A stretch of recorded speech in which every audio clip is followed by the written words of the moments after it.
Every year, millions of tons of a reddish rock are extracted from the earth to fuel one of the most important industrial chains on the planet.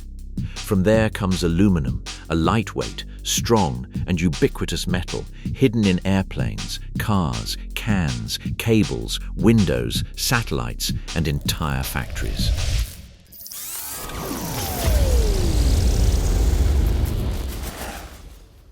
Aluminum is one of the most abundant elements in the Earth's crust, but its abundance doesn't mean it's easy to obtain. Unlike gold, copper, or iron in certain mineral forms, aluminum doesn't occur in its pure form as a metal. It's chemically bonded to oxygen and other elements, trapped in extremely stable compounds. This chemical stability was precisely the reason why aluminum was so difficult to isolate for centuries. Before the development of modern industrial methods, obtaining even a small amount was a complex, expensive, and limited operation. In the 19th century, when aluminum was first isolated in impure form, its value surpassed that of many precious metals. What seems like a common material today was, for a time, a laboratory rarity. The decisive change came with two complementary advances. The Bayer process made it possible to refine bauxite to obtain alumina, a high-purity aluminum oxide. The Hall-Héroult process made it possible to extract metallic aluminum from this alumina through electrolysis. Since then, production has ceased to be a chemical curiosity and has become a global industry. The key to modern aluminum lies not only in finding bauxite, but in mastering each transformation that separates the metal from the rock. In a bauxite mine, work begins with site preparation. Vegetation is removed, and large areas are cleared to expose the mineral layers. Earth-moving equipment, excavators, loaders, and heavy-duty trucks prepare the surface and organize the mining operation. In some deposits, bauxite is found relatively close to the surface, which facilitates open-pit mining. Even so, the process requires planning because it's not simply a matter of extracting rock. The material must be sorted, dust controlled, internal transport routes maintained, and the impact on the land minimized. When the rock is too compact, strategic points are drilled and controlled explosives are placed. The detonations fragment the material into more manageable pieces. Excavators then collect the dislodged blocks and load them onto trucks or conveyor belts. In some operations, the so-called lateral displacement of material is used, a technique that allows the excavated rock to be moved to the sides of the trench or workface, facilitating temporary storage and preventing the useful material from being mixed with unwanted waste. The extracted ore is not uniform in size. Some pieces are small and can be easily moved. Others are large, heavy, and require specialized equipment. Therefore, the material is stockpiled in organized piles, where it is sorted before being moved on. Stockpiling allows for the regulation of the feed flow to the crushing and processing plants. In an industry that handles millions of tons, continuity is essential. Refineries need a constant supply of ore, and mines must deliver bauxite with characteristics that are as homogeneous as possible. From the mine, the bauxite travels to refining plants. It can be transported by truck, train, conveyor belt, or ship, depending on the location of the deposit and the available infrastructure. In many cases, the bauxite is loaded into containers or onto bulk carriers that take it to coastal facilities or specialized industrial complexes. There, the chemical stage begins, separating the aluminum from the impurities. The first major process is digestion. Bauxite is crushed to increase its surface area and then mixed with caustic soda, an alkaline solution capable of dissolving the aluminum compounds present in the rock. This mixture is then fed into industrial digesters, enormous vessels designed to operate at high pressure and temperature. Under these conditions, the aluminum minerals react with the caustic soda to form sodium aluminate, a soluble compound. Meanwhile, many impurities, such as iron oxides, silica, and other mineral residues, remain undissolved. The result is a thick, hot, and highly alkaline mixture. It contains an aluminum-rich solution and a solid residue known as red mud. This residue gets its name from the presence of iron oxides, which give it its intense color. Separating it is one of the most important tasks in the Bayer process. The mixture passes through sedimentation, thickening, and filtration systems. The The solids are removed, while the sodium aluminate solution continues to the next stage. The filtered solution contains the aluminum in dissolved form, but it is not yet the final product. To recover the useful compound, a precipitation stage is introduced. In large tanks, the solution is cooled in a controlled manner, and aluminum hydroxide seed crystals are added. These crystals act as growth points. Dissolved molecules adhere to them and form increasingly larger particles. It is a slow, precise, and carefully controlled process because the size and purity of the crystals directly influence the quality of the final alumina. After precipitation, the aluminum hydroxide crystals are separated from the solution. They are washed to remove traces of caustic soda and other impurities. Then they are placed in calcination furnaces, where they are subjected to very high temperatures. During this stage, the chemical water contained in the hydroxide is removed, and the material is transformed into alumina or aluminum oxide. Alumina is a fine, dry, white powder. Its appearance is neither like reddish bauxite nor like metallic aluminum. However, it represents the essential intermediate stage. It is the direct raw material for producing pure aluminum. Alumina is pure, stable, and useful, but it is not yet metallic aluminum. In this white powder, the aluminum remains bonded to oxygen by very strong chemical bonds. Separating them requires a radical process. Simply heating the material, as with some iron ores, is not enough. Aluminum oxide has an extremely high melting point, and reducing it directly would be inefficient. Therefore, the industry uses the Hall-Héroult process, a technology that has been the foundation of global aluminum production since the late 19th century. The heart of this process is the electrolytic cell. You can imagine it as an enormous carbon-lined tank filled with a molten bath where the alumina is dissolved. This bath is not composed solely of alumina, but primarily of molten cryolite, a compound that allows the temperature required for the system to operate to be lowered. Thanks to the cryolite, the alumina can dissolve and react at temperatures close to 950 degrees Celsius. Still extreme, but much more manageable than melting pure aluminum oxide. Large carbon anodes are placed at the top of the cell. At the bottom, the carbon coating acts as the cathode. When a strong electric current is applied, aluminum ions migrate to the cathode, where they gain electrons and become liquid metallic aluminum. At the same time, the released oxygen reacts with the carbon in the anodes to form carbon dioxide. This reaction slowly consumes the anodes, so they must be replaced periodically. The preparation of the anodes is a fundamental step. These are not simple blocks of carbon. They are industrial components designed to withstand extreme temperatures, conduct electricity, and maintain stability within the cell. They are manufactured from calcined petroleum coke and pitch, materials that are mixed, compacted, and baked into dense blocks. These are then assembled with metal rods that allow the electrical current to flow from the overhead power supply systems into the cell. The connection between the carbon block and the steel rod must be strong and highly conductive. To achieve this, the rod is precisely positioned and molten iron is poured around the connection. As it solidifies, the metal creates a robust bond capable of withstanding the process conditions. If the connection fails, electrical efficiency is lost, energy consumption increases, and cell stability is compromised. In an aluminum plant, where hundreds of cells operate continuously, every detail of the anode matters. Electrolysis does not take place in a single, isolated cell. Modern plants contain long lines of electrically connected cells. These lines can extend throughout enormous industrial buildings.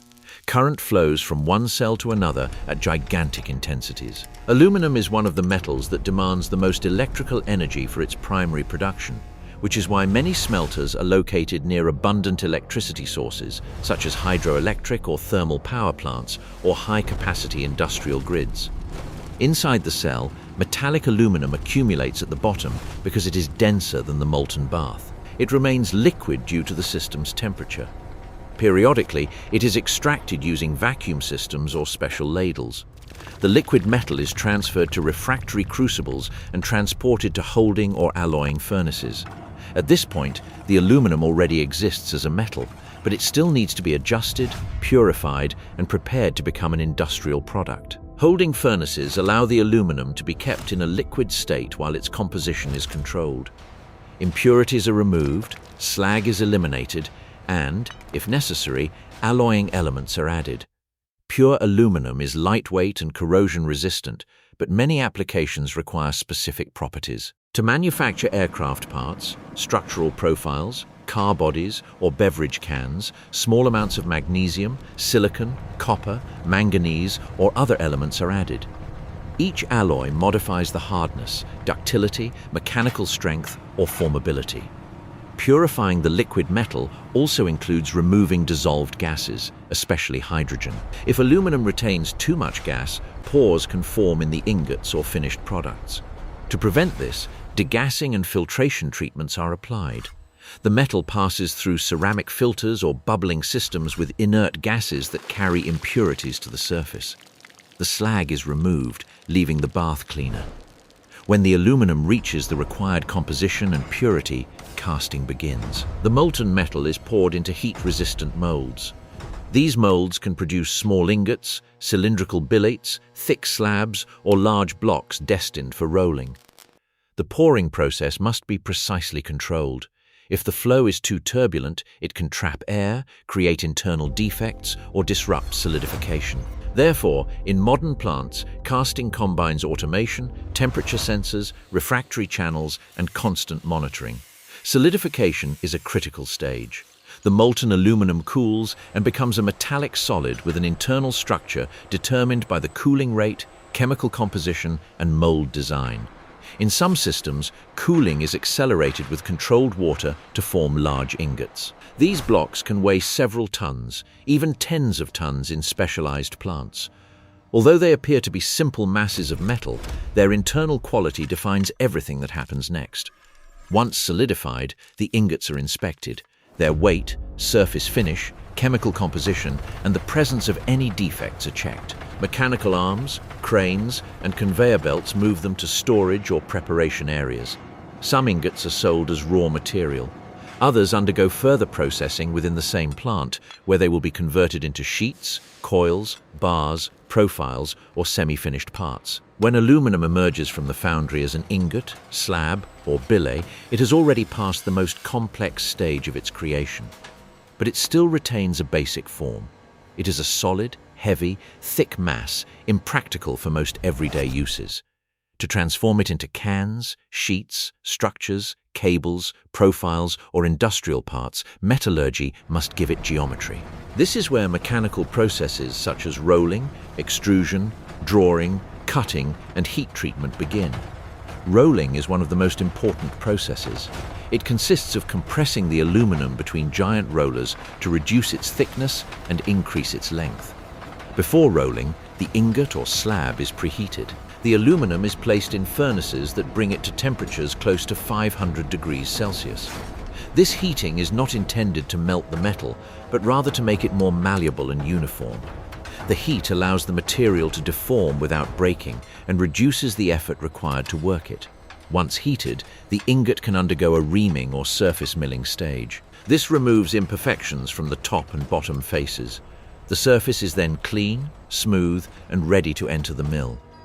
This operation is important because any surface defects could spread during rolling and become a permanent mark on the final sheet.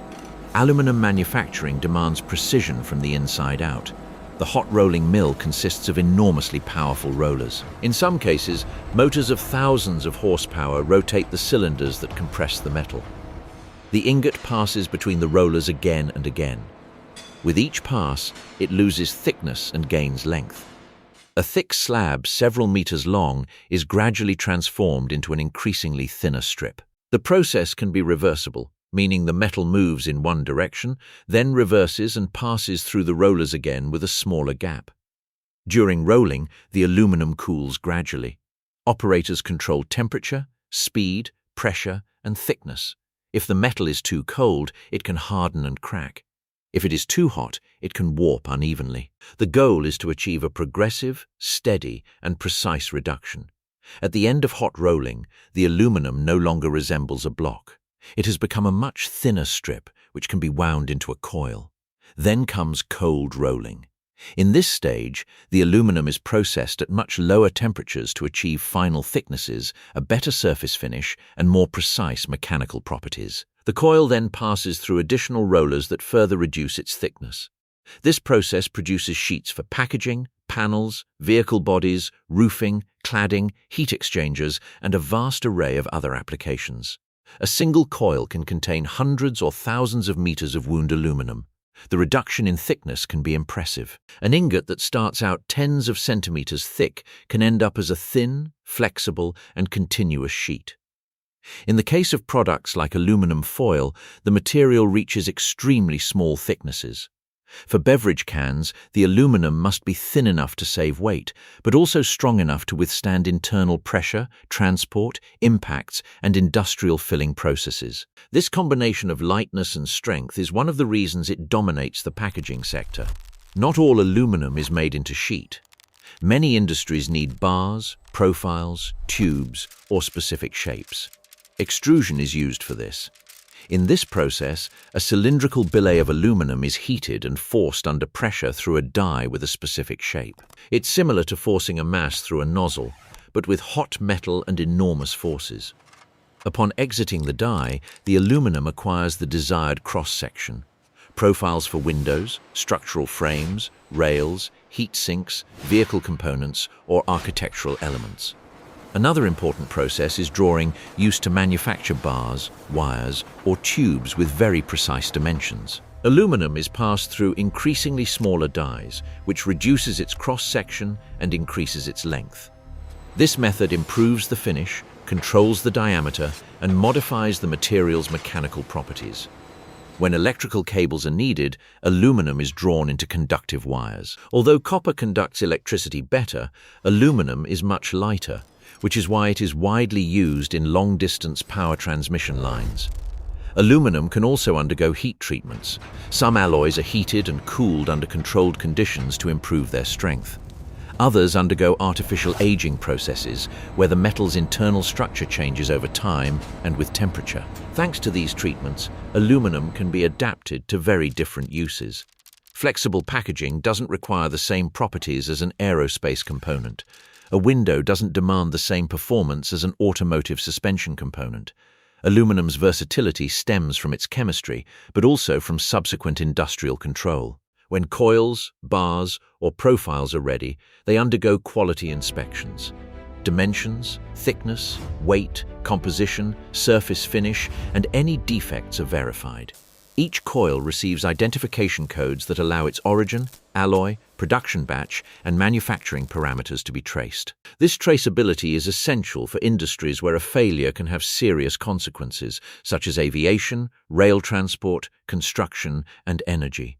The material is then packaged and shipped to manufacturers around the world. Some will turn it into cans, others into facade panels, car bodies, cables, utensils, machine parts, industrial containers, or electronic components. Its low density allows for weight reduction.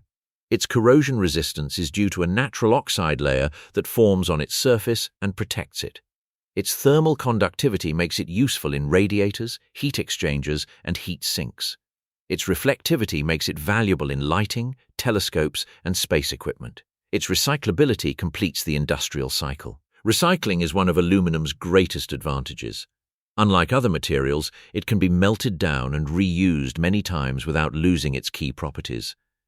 Recycling aluminum consumes far less energy than producing it from bauxite because it avoids mining, the Bayer process, and primary electrolysis. Therefore, a used can be transformed into another can, an automotive part, or a new industrial product. In a world seeking to reduce energy, consumption, and emissions, this characteristic is becoming increasingly important.